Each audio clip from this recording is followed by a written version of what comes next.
Existem encontros que não estão registrados nos livros de história, diálogos que jamais ocorreram na carne, sob a luz do sol, mas sim nas dobras escuras da realidade, onde o tempo e o espaço se curvam diante do poder espiritual. De um lado do oceano, nas brumas da antiga Antioquia, temos a figura imponente de Cipriano, o mago, o feiticeiro, que muito antes de se ajoelhar diante da cruz e alcançar a santidade, fez o próprio inferno ajoelhar-se diante dos seus círculos de giz. Ele foi o homem que catalogou demônios, que rasgou o véu entre os vivos e os mortos em busca de um poder que a humanidade, em tese, não deveria possuir. Do outro lado, nascendo das profundezas insondáveis da ancestralidade africana e consolidando-se no solo sagrado e sofrido do Brasil, temos a entidade, o guardião, aquele que ri na cara da morte porque ele é a própria personificação da passagem. O Senhor João Caveira, ou simplesmente Exu Caveira, o mestre que guarda os portões de ferro dos cemitérios e nos lembra com a sua gargalhada seca que a carne é pó e ao pó retornará. Durante séculos, os praticantes de alta magia e os iniciados nos mistérios noturnos questionaram-se em sussurros, com medo de atrair atenções indesejadas. Seria possível que estas duas potências tivessem cruzado caminhos? Será que o maior necromante da antiguidade europeia encontrou, nas suas viagens astrais, o maior guardião das almas da tradição afro-brasileira?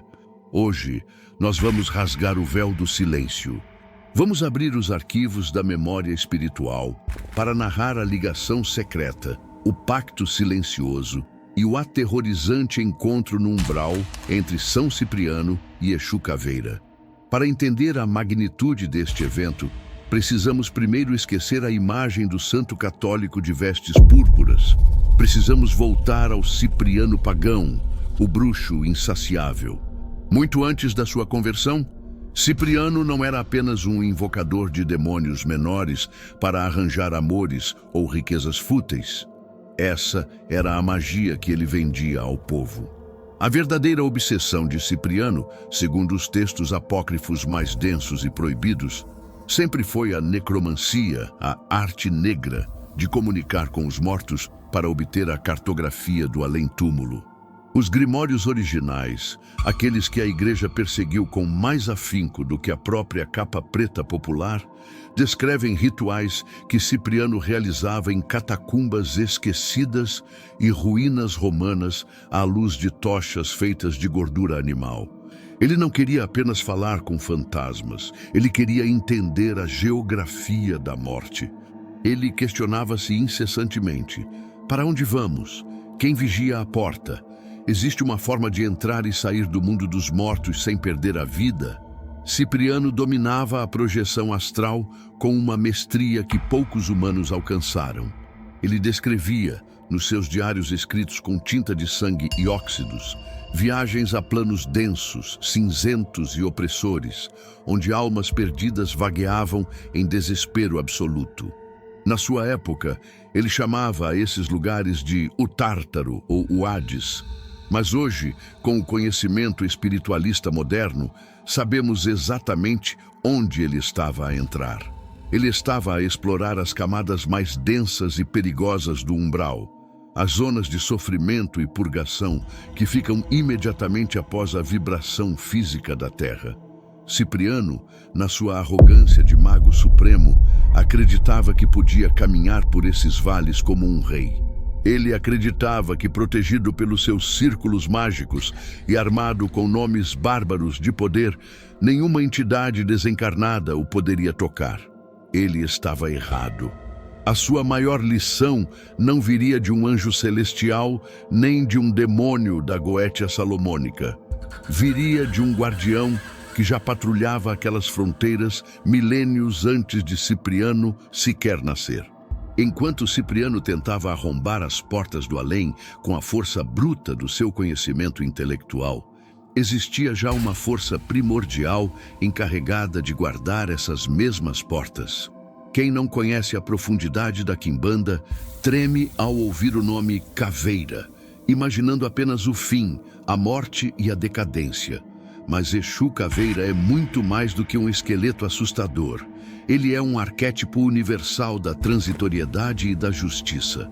Na tradição esotérica, Exu Caveira e toda a sua falange são entidades de altíssima evolução que escolheram, por missão kármica, trabalhar nas energias mais densas para manter a ordem no caos. A função de Exu Caveira é despir o ser humano, não da roupa, mas do ego, da vaidade e da mentira. Quando você morre, a primeira coisa que encontra é a realidade crua do que você foi, sem as máscaras sociais que usou em vida. Caveira é o espelho implacável dessa verdade. Ele é o guardião do Campo Santo, a Calunga, que na visão espiritual é um gigantesco portal de entrada e saída de almas. Ele lida com o karma pesado, encaminha suicidas, trava espíritos obsessores que tentam fugir das suas responsabilidades e garante que a lei maior seja cumprida na fronteira entre a carne e o espírito. Ele conhece os segredos que Cipriano desesperadamente procurava nos pergaminhos. E foi inevitável que o maior explorador do mundo dos mortos estivesse destinado a encontrar o guardião absoluto daquele território. Mas como é que um mago sírio do século III se conecta com uma entidade que se popularizou no Brasil séculos depois? A resposta está naquilo que os ocultistas chamam de convergência mágica. Quando os colonizadores trouxeram para o Brasil os livros de São Cipriano, que já eram versões adaptadas dos originais, eles traziam uma magia europeia, baseada em grimórios e invocações judaico-cristãs. Aqui, essa magia colidiu e fundiu-se com o poder colossal da espiritualidade africana e a sabedoria da terra dos povos indígenas. No caldeirão místico do Brasil colônia, a magia não tinha preconceito, ela precisava funcionar. Os antigos feiticeiros perceberam algo fundamental. As sombras e guardiões de tesouros que Cipriano descrevia nos seus livros tinham nomes aqui. Eles eram os Exus. Cipriano tornou-se, assim, o padrinho de muitos feiticeiros de Quimbanda e Umbanda.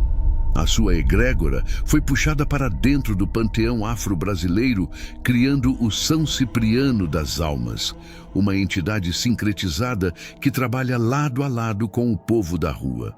Foi esta fusão cultural e espiritual que abriu o portal para o encontro que transcende o tempo linear.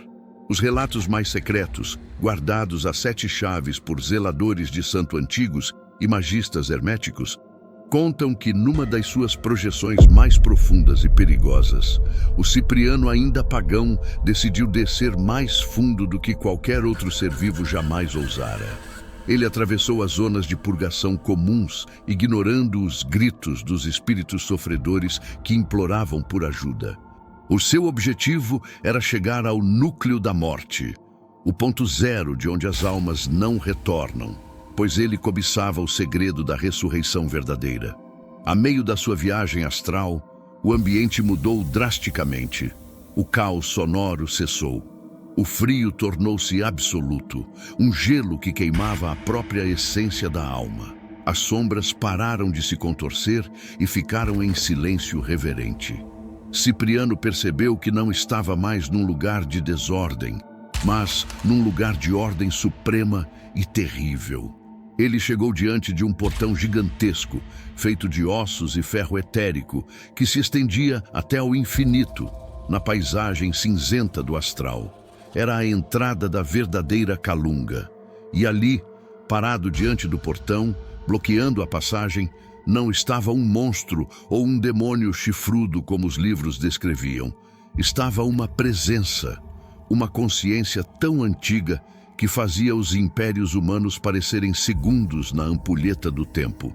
A figura apresentou-se primeiro como um homem alto, emanando uma nobreza sombria, mas cujo rosto revelava a verdade nua, um crânio polido, com órbitas oculares que continham galáxias de escuridão profunda.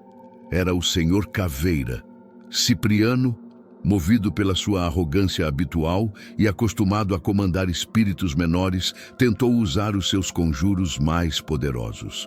Tentou ordenar a passagem em nome de deuses antigos e esquecidos. Conta-se que Caveira apenas riu.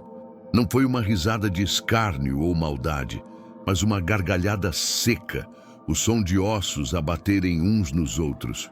Uma vibração que desmontou as defesas mágicas de Cipriano como se fossem feitas de papel molhado.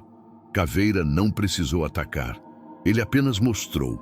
Num segundo que pareceu durar uma eternidade, Exu Caveira projetou na mente do mago a visão da sua própria morte, detalhe por detalhe. Mostrou a futilidade de todo o seu poder terreno e acumulado diante do fim inevitável que aguarda mendigos e reis. Mostrou-lhe que todos os demônios que Cipriano achava controlar eram, no final das contas, apenas peões num tabuleiro muito maior, onde a morte era a rainha soberana. O diálogo que se seguiu não foi feito de palavras, mas de transmissão de pensamento puro e avassalador. Caveira disse a Cipriano: "Tu procuras controlar o que só podes aceitar. O teu poder é grande no mundo da ilusão, na terra, mas aqui, na verdade do osso, tu és apenas mais um que vai passar pelo meu portão. Eu não sou o teu servo, nem o teu inimigo. Eu sou o teu destino." Foi um choque de realidade brutal. O maior mago vivo foi humilhado pela serenidade do guardião morto.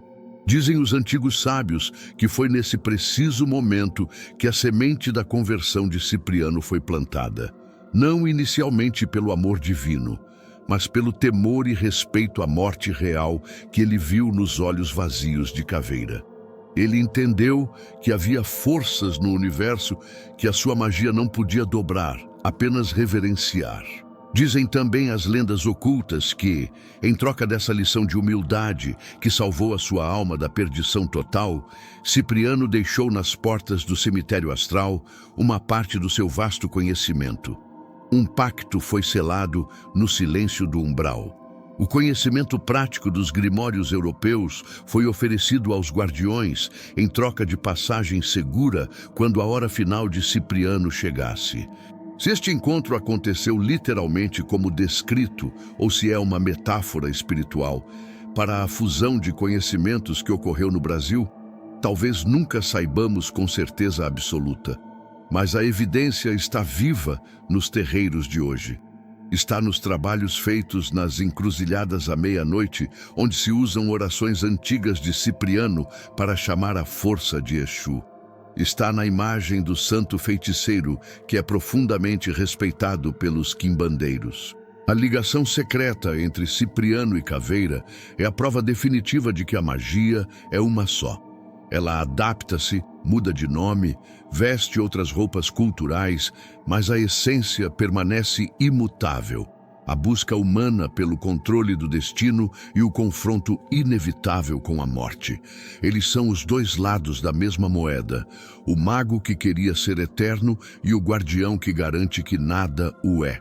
E você, quando acende a sua vela para as almas, ou quando faz a sua oferenda na calunga com respeito e temor, lembre-se, você está a mexer com forças que já se conhecem há milênios, forças que fizeram acordos nas sombras que a nossa mente limitada mal consegue compreender.